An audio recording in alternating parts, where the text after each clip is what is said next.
Sa mga Hebreo, Kabanata 2, kaya't nararapat nating pagkatantuin ang mga bagay na narinig, baka sakaling tayo'y makahagpos.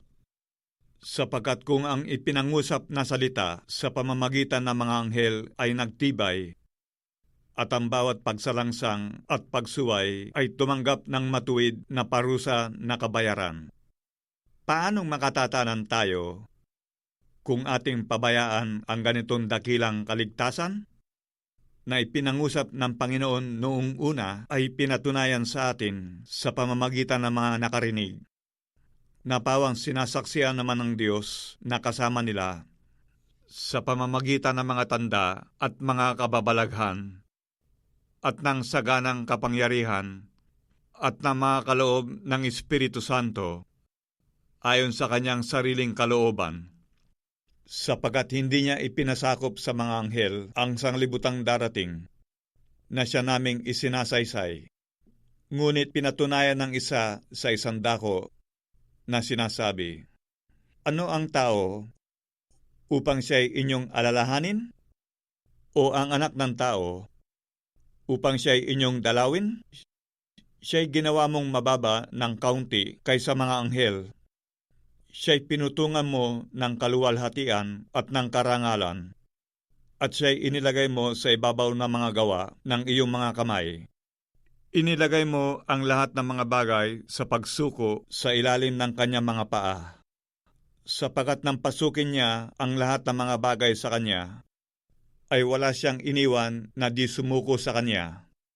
Ngunit ngayon ay hindi pa natin nakikitang sumuko sa kanya ang lahat ng mga bagay, kundi nakikita natin ang ginawang mababa ng kaunti kaysa mga anghel.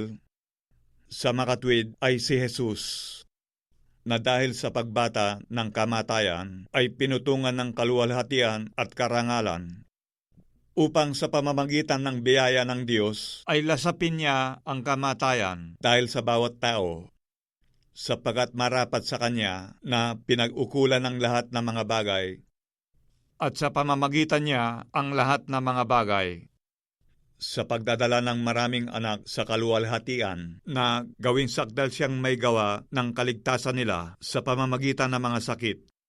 Sapagkat ang nagpapaging banal at ang mga pinapaging banal ay pawang sa isa, na dahil dito'y hindi siya nahihiyang tawagin silang mga kapatid, na sinasabi, "Ibabalita ko ang iyong pangalan sa aking mga kapatid.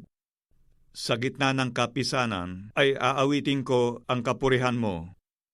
At muli, ilalagak ko ang aking pagkakatiwala sa kanya.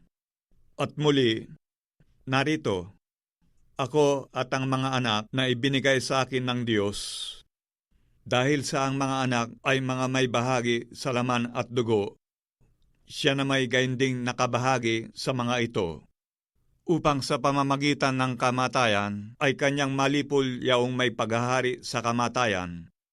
Sa makatwid ay ang diablo, at mailigtas silang lahat na dahil sa takot sa kamatayan ay nangasa ilalim ng pagkaalipin sa buong buhay nila, sapagkat tunay na hindi niya tinutulungan ang mga anghel, kundi tinutulungan niya ang binhi ni Abraham.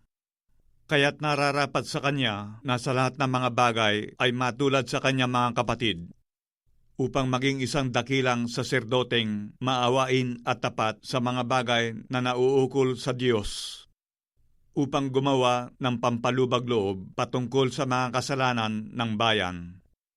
Palibhasa'y nagbata siya sa pagtukso, siya'y makasasaklolo sa mga tinutukso.